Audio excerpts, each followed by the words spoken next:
Topic వచ్చేటప్పటికి hoop stress నేను hoop stress అంటే ఏంటంటే ఇందాకే చెప్పుకున్నాం కదా మనం అక్కడ ఏంటంటే మనకి యాక్ట్ అయ్యే స్ట్రెస్ అనేది normal to the axis of the shell అనేది జరుగుతుందని. అది normal to the axis of the shell అనేది కనుక జరిగితే ఏంటంటే ఇక్కడ చూసారు కదా ఒక సిలిండర్ కనుక తీసుకుంటే దాంట్లో హాఫ్ పార్ట్ సెక్షన్ కనుక తీసుకుంటే దాంట్లో యాక్ట్ అయ్యే స్ట్రెస్సెస్ ఎట్లా ఉన్నాయి ఏంటి అనేది ఒకసారి ఈ ఇమేజ్లో చూసుకోండి. ఇక్కడ మనకి ఏంటనేది half section of the cylinder తీసుకున్నాను నాన్న. దీంట్లో ఏంటంటే థిక్నెస్ చూసుకున్నాను. ఏదర్ ఇప్పుడు సపోజ్ మనకి సిలిండర్కి వచ్చేటప్పటికి ఇప్పుడు కట్ చేసేటప్పటికి సి షేప్లో కనబడుతుంది చూడండి. ఇక్కడ ఇలా ఈ సి షేప్ కనబడుతుంది చూసారా, ఆ సి షేప్లో వచ్చేటప్పటికి ఇక్కడ ఒక టీ ఇక్కడ ఒక టీ అంతే ఏంటంటే థిక్నెస్ చూపిస్తున్నాం. అట్లాగే మనకి సిగ్మా హెచ్ అనేది ఏంటంటే హూప్ స్ట్రెస్కి డినోటేషన్ నాన్న. ఓకే, తర్వాత ఈ కింద చూడండి ప్రొజెక్టెడ్ పార్ట్ అనేది కనబడుతుంది. ఈ ప్రొజెక్టెడ్ పార్ట్లో ఏంటంటే డి అలాగే ఎల్ నాన్న. ఓకే, వీటితో తర్వాత మనకి ఇక్కడ ఏదో formula of the hoop stress అనేది 500 చేయడం కుదురుతుంది. ఇక్కడ చూడండి పి అని చెప్పేసి ఇక్కడ డౌన్ యారోస్ చూపిస్తున్నారు చూడండి. అట్లాగే పై పార్ట్ కనుక చూపిస్తే అప్ యారోస్ అనేది చూపించడం జరుగుతుంది. ఇలా ఏంటంటే నాన్న down arrows up arrows indication ఏంటంటే నాన్న మనకున్న దాన్ని ఏదో ఒక బాక్స్ లాగా ఓపెన్ చేయడం అనేది జరుగుతుందని. ఓకేనా, ఇక్కడ మెయిన్ ఎట్లా చేస్తాడు ఏంటి అంటే నాన్న ఇక్కడ మనకి హూప్ స్ట్రెస్ ఇది చూసారు కదా నాన్న. ఇది అయిపోయిన తర్వాత వీడి ఎక్కడికి ఎంతకి ఏంటంటే నాన్న బరస్టింగ్ ఫోర్సు అట్లాగే రెసిస్టింగ్ ఫోర్స్ అని చెప్పేసి ఈ రెండింటికి ఫార్ములాస్ డెరైవ్ చేయడం జరుగుతుంది. ఈ డెరైవ్ చేసి ఈ రెండింటిని కనుక ఈక్వేటింగ్ చేస్తే మనకు అక్కడ వచ్చేదే హూప్ స్ట్రెస్ అనేది చెప్తాను. అది ఎట్లాగే ఏంటి అనేది ఒకసారి చూసుకున్నాను. ఓకేనా, ఇక్కడ బరస్టింగ్ ఫోర్స్ నాన్న. Bursting force is equal to pressure into projected area నాన్న. ఓకే, ఇక్కడ మనకి ఇంటర్నల్ ప్రెజర్ని పీతో డినోట్ చేస్తారు నాన్న. ఏరియా వచ్చేటప్పటికి ఏదైనా సరే రెండు ఉంటాయి కదా నాన్న. అంటే ఏంటంటే డయామీటర్ ఇంటూ లెంత్ కానివ్వండి, లేకపోతే కనుక ఏదో థిక్నెస్ ఇంటూ బ్రెడ్త్ కానివ్వండి, ఇట్లా కన్సిడర్ చేసుకుంటే ఏదైనా సరే 2 పారామీటర్స్ కన్సిడర్ చేసుకుంటే మనకి అక్కడ mm² కింద కన్వర్ట్ అవుతుంది కాబట్టి అక్కడ ఏరియా తీసుకున్నాను నేను. ఒకసారి మళ్ళీ చూసుకున్నాను. Bursting force is equal to pressure into projected area. దాని అక్కడ స్మాల్ పీతోను మేము ప్రెజర్ డినోట్ చేశారు నాన్న. డి వచ్చేటప్పటికి ఏమో డయామీటర్, అలాగే ఎల్ వచ్చేటప్పటికి లెంత్ నాన్న. ఓకే, కాబట్టి bursting force is equal to PDL నాన్న. నెక్స్ట్ వన్ రెసిస్టింగ్ ఫోర్స్ నాన్న. Resisting force is equal to stress into area నాన్న. ఇందాక అక్కడ డయాగ్రామ్లో చూసారు కదా నాన్న సిగ్మా హెచ్ అనేదేమో మనకి హూప్ ఆర్ సర్కంఫరెన్షియల్ స్ట్రెస్ కింద డినోట్ చేయడం జరిగిందని. ఇక్కడ అట్లాగే ఇందాక డయాగ్రామ్లో చూసారు కదా రెండు థిక్నెస్లు కన్సిడర్ చేశారన్న, అటువైపు ఎడ్జ్ ఒకటి ఇటువైపు ఎడ్జ్ ఒకటి, కాబట్టి 2T ఇంటూ ఎల్ నాన్న. అలాగా ఆ ఏరియా అనేది రావడం జరుగుతుంది. కాబట్టి resisting force is equal to sigma H into 2T into L కింద రాస్తారు. ఇలా రాసిన తర్వాత ఈక్వేటింగ్ ద అబౌవ్ 2 ఈక్వేషన్స్ అంటే బరస్టింగ్ ఫోర్స్ని రెసిస్టింగ్ ఫోర్స్ని రెండింటిని ఈక్వేట్ చేయడం అనేది జరుగుతుంది. ఈక్వేట్ చేసేటప్పటికి ఇక్కడ ఒకసారి చూసుకున్నాను sigma H into 2T into L is equal to P into D into L కింద రాస్తాను. ఇక్కడ రాసేటప్పటికి ఎల్ అనే క్యాన్సిల్ అయిపోతున్నాను. ఇక్కడ మనకు కావాల్సింది ఏంటన్నా హూప్ స్ట్రెస్ ఫార్ములా కాబట్టి sigma H is equal to PD/2T అని చెప్పేసి ఫార్ములా రాయడం జరుగుతుందని. ఓకేనా, ఇక్కడ వచ్చేటప్పటికి ఏంటంటే మనకు హూప్ స్ట్రెస్ అని కనుక ఎప్పుడైనా కనుక అడిగితే sigma H is equal to PD/2T అని చెప్పేసి రాస్తారు. Small p is equal to internal pressure, అట్లాగే small d is equal to internal diameter of shell, T is equal to thickness. ఓకేనా, ఇక్కడ మనం అనుకున్నాం కదా నాన్న ఆల్మోస్ట్ స్టార్టింగ్ క్లాస్లో కూడా చెప్పాను హూప్ స్ట్రెస్ అన్నా అట్లాగే కనుక సర్కంఫరెన్షియల్ స్ట్రెస్ అన్నా కూడా ఒకటేనాన్న. దీనిని సిగ్మా హెచ్తోనే డినోట్ చేస్తారు. ఈ విషయం మాత్రం గుర్తుపెట్టుకున్నాను. Sigma H is equal to PD/2T. ఏదైనా మనకు ఫర్ అప్కమింగ్ వచ్చే ఫార్ములాస్ అవన్నీ కూడా ఇది యూజ్ చేసే ప్రాబ్లమ్స్ అన్నీ చేయడం అనేది జరుగుతుందన్న. ఓకేనా, next topic is longitudinal stress నాన్న. ఓకే, ఇక్కడ మనం ఇందాక ప్రీవియస్ క్లాస్లో చూసారు కదా నాన్న. ఇక్కడ హూపర్ సర్కంఫరెన్షియల్ స్ట్రెస్ వచ్చేటప్పటికి ఏంటన్నా మనకున్న ఏదైతే యాక్సిస్ ఆఫ్ ది షెల్ అనే దానికి నార్మల్ డైరెక్షన్లో ఉంటుంది నాన్న. కానీ ఇక్కడ లాంగిట్యూడినల్ స్ట్రెస్ వచ్చేటప్పటికి ఏంటంటే నాన్న parallel to the axis of the shell నాన్న. ఓకేనా, ఇక్కడ మనకి ఏంటంటే లాంగిట్యూడినల్ స్ట్రెస్ అనేది ఎట్లా యాక్ట్ అవుతుందంటే మనకి ఉండే షెల్ అనేది ఉంటుంది కదా, ఆ ఉన్న షెల్కి ప్యారలల్ యాక్సిస్లోనే ఇక్కడ నీకు డైరెక్షన్ ఆఫ్ స్ట్రెస్ అనేది ప్రొడ్యూస్ అవ్వడం అనేది జరుగుతుందని. ఓకే, ఇక్కడ మనం లాంగిట్యూడినల్ స్ట్రెస్ని సిగ్మా ఎల్తో డినోట్ చేయడం అనేది జరుగుతుందని. ఓకేనా, ఇక్కడ మనం లాంగిట్యూడినల్ స్ట్రెస్ని సిగ్మా ఎల్తో డినోట్ చేస్తున్నాను.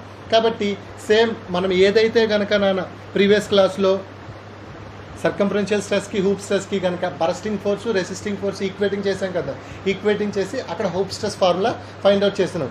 సేమ్ ఇక్కడ కూడా ఏంటంటేనా బరస్టింగ్ ఫోర్సు అట్లాగే రెసిస్టింగ్ ఫోర్స్ ఫైండ్ అవుట్ చేసుకున్నాం. చేసి ఆ రెండింటిని ఈక్వేట్ చేస్తే మనకు అక్కడ వచ్చే ఫార్ములానే లాంగిట్యూడల్ స్ట్రెస్ ఫార్ములా అనేది ఫైండ్ అవుట్ చేయడం జరుగుతుంది. ఒకసారి ఇప్పుడు చూద్దాం నాన్న. ఒకసారి చూసుకోవాలన్నా లాంగిట్యూడినల్ స్ట్రెస్ ఇందాక చెప్పాం కదా, దాన్ని సిగ్మా ఎల్తో డినోట్ చేయడం అనేది జరుగుతుంది. Bursting force is equal to P into area నాన్న, పి ఇంటూ ఏరియా.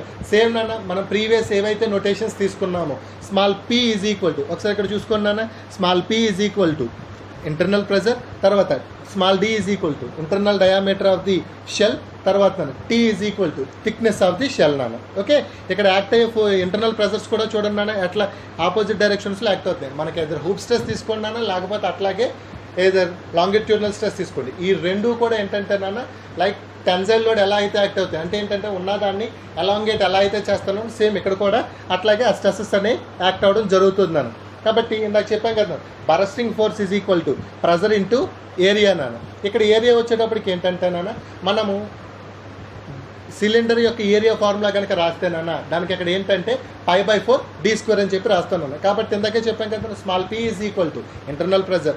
ఓకే, కాబట్టి bursting force is equal to small p into π/4 into d² నాన్న. కాబట్టి bursting force is equal to p into π/4 into d² అని చెప్పి రాస్తానన్నా. ఇది ఒక equation. Next resisting area నాన్న. రెసిస్టింగ్ ఏరియా వచ్చేటప్పటికి ఇందాక మనం ఇక్కడ చూసాం కదా నాన్న ప్రీవియస్, ఇక్కడ చూసుకుని ఇంటర్నల్ డయామీటర్ స్మాల్ డీతో డినోట్ చేస్తున్నారు కదా నాన్న. కాబట్టి అక్కడ ఏంటంటే మనం ఇక్కడ ఏరియా రాసేటప్పటికి ఎలా రాస్తామంటే నాన్న πd ఇంటూ టీ అని చెప్పేసి రాస్తాం నాన్న. Resisting area is equal to πd into T. Okay, next resisting force నాన్న. Resisting force is equal to stress into area నాన్న. ఇవన్నీ స్టార్టింగ్ మన ఫస్ట్ చాప్టర్లో చూసారు కదా నాన్న.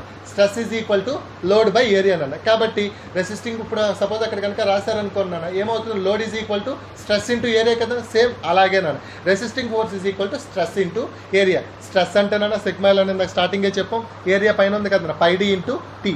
కాబట్టి resisting force is equal to sigma L into πd into T నాన్న. ఓకే, కాబట్టి బరస్టింగ్ ఫోర్స్ని రెసిస్టింగ్ ఫోర్స్ని ఈక్వేట్ చేస్తానన్నా. అలా కనుక ఈక్వేట్ చేసుకుంటానన్నా resisting force is equal to bursting force అన్న. కాబట్టి sigma L into πd into T నాన్న is equal to small p into π/4 d². Okay నాన్న, πd ఇక్కడ ఆపోజిట్ ఇటువైపు కూడా చూసుకున్నానా మనకి ఇక్కడ వచ్చినప్పటికి పై వాల్యూ ఇటువైపు ఉన్న పై రెండు క్యాన్సిల్ అయిపోతున్నాయి. ఇక్కడ ఉన్న డి అనేది ఆ d² ఒకసారి క్యాన్సిల్ అవుతుంది. కాబట్టి చివరికి వచ్చేటప్పటికి ఎలా మిగులుతుంది అంటేనా sigma L is equal to pd/4t అవుతుందన్న. ఓకేనా, sigma L is equal to pd/4t అవుతుందన్న. ఎక్కడ చూసుకున్నానా సేమ్ ఇందాక ఆల్మోస్ట్ స్టార్టింగ్లో చెప్పాను, p is equal to internal pressure, d is equal to internal diameter, t is equal to thickness. Okay, ఇక్కడ కనుక నన్ను సేమ్ మీరు కనుక ఏదర్ ప్రీవియస్ క్లాస్లో కనుక చూసినట్టు ఏది అంతకుముందు హూప్ స్ట్రెస్ ఫార్ములా చూసారు కదా నాన్న, sigma H is equal to pd/2t నాన్న. ఇక్కడ sigma L is equal to pd/4t. కాబట్టి ఏమవుతుందంటే నాన్న sigma L is equal to sigma h/2 అని చెప్పి రాసుకోవచ్చు నాన్న. Okay, sigma L is equal to sigma h/2 అని చెప్పి రాసుకోవచ్చు. అంటే ఏంటంటే నాన్న మనకి అక్కడ ఉన్న వాల్యూలో సగం అవుతుంది నాన్న. నెక్స్ట్ ఓకేనా, ఏదర్ మనకు వచ్చేటప్పటికి హూప్ స్ట్రెస్ ఫార్ములా వచ్చేటప్పటికి sigma H is equal to pd/2t. అట్లాగే నాన్న ఇక్కడ next longitudinal stress sigma L is equal to pd/4t నాన్న. ఓకే, ఇక్కడతో నాన్న మనకి లాంగిట్యూడినల్ స్ట్రెస్ కంప్లీట్ అయినట్టు. ఓకేనా, our next topic is shear stress నాన్న. షియర్ స్ట్రెస్ అంటే అలా ఫస్ట్ చాప్టర్లో చూసారు కదా, ఇక్కడ కూడా ఏంటంటే నాన్న థిన్ సిలిండ్రికల్ షెల్స్లో ఏదర్ మనం ప్రీవియస్ చూసినట్టు హూప్ స్ట్రెస్ అట్లాగే లాంగిట్యూడినల్ స్ట్రెస్కి ఫార్ములాస్ చూసారు కదా నాన్న. ఇక్కడ ఏంటంటే షియర్ స్ట్రెస్ వచ్చేటప్పటికి ఏంటంటే నాన్న మనకి మ్యాక్సిమం షియర్ స్ట్రెస్ ఫార్ములా ఇందులో డెరైవ్ చేయడం అనేది జరుగుతుంది. దీంట్లో ఏంటంటే నాన్న మనం తీసుకున్న ఏదన్నా ఒక వాల్ కానీ లేకపోతే ఒక మనం ఇందాక అనుకుంటే కనుక ఒక షెల్ అంటే ఒక సిలిండర్ యొక్క షెల్స్ కానీ వాల్స్ కానీ కన్సిడర్ చేసుకున్నప్పుడు దాంట్లో ఖచ్చితంగా ఏదైనా మనం స్టార్టింగ్లో చెప్పుకున్నాం కదా మనం ఏదైనా అందుట్లో ఏదైనా లిక్విడ్ కానీ ఏదైనా ఉంటే కనుక ఏదైనా హూప్ స్ట్రెస్ లాంగిట్యూడినల్ స్ట్రెస్ రెండు కన్సిడర్ చేసుకుంటాం. అలా కాకపోతే కనుక ఏమీ లేకపోతే అది కనుక ఎంటీగా ఉంటే అక్కడికి యాక్ట్ అయ్యే స్ట్రెసెస్ అన్నీ కూడా జీరో అని చెప్పి చెప్పుకున్నాము. కాబట్టి ఏంటంటే ఇక్కడ ఇందుట్లో మనకి యాక్ట్ అయ్యే రెండు స్ట్రెస్లో కూడా మనకి ఏంటంటే రెండు స్ట్రెస్లో కూడా టెన్జైలు అలాగే అవి పర్పెండిక్యులర్ టు ఈచ్ అదర్గా కూడా ఉంటాయి అంటే ఏంటంటే ఒకటి హారిజెంటల్ డైరెక్షన్లో యాక్ట్ అవుతుంది, ఒకటేమో వర్టికల్ డైరెక్షన్లో యాక్ట్ అవుతుంది. ఏంటి మన సిలిండర్ వాల్స్కి ఉన్న డైరెక్షన్లో ఒకటేమో హారిజెంటల్ డైరెక్షన్లో యాక్ట్ అవుతుంది, ఒకటేమో వర్టికల్ డైరెక్షన్లో యాక్ట్ అవుతుంది. కాబట్టి ఇలా ఉన్న కండిషన్లో ఏంటంటే మనం మ్యాక్సిమం షియర్ స్ట్రెస్ ఫార్ములా కనుక రాసుకుంటే అది ఎలా ఉంటుందో ఒకసారి చూడండి. ఇందులో వచ్చేటప్పటికి ఏంటంటే మనకు గుర్తుంది కదా టౌని షియర్ స్ట్రెస్కి డినోట్ చేస్తాను మనం, గుర్తుంది కదా షియర్ స్ట్రెస్ని మనం టౌతో డినోట్ చేయడం అనేది జరుగుతుంది. కాబట్టి tau maximum is equal to sigma H minus sigma L by 2 sigma H minus sigma L by 2.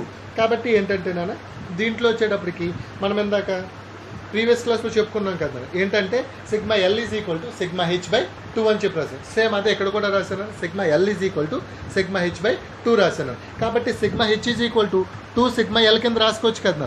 కాబట్టి అది తీసుకొచ్చి అబౌవ్ ఇందాక అనుకున్నాం కదా tau maximum is equal to sigma H minus sigma L by 2లో సబ్మిట్ చేశారు.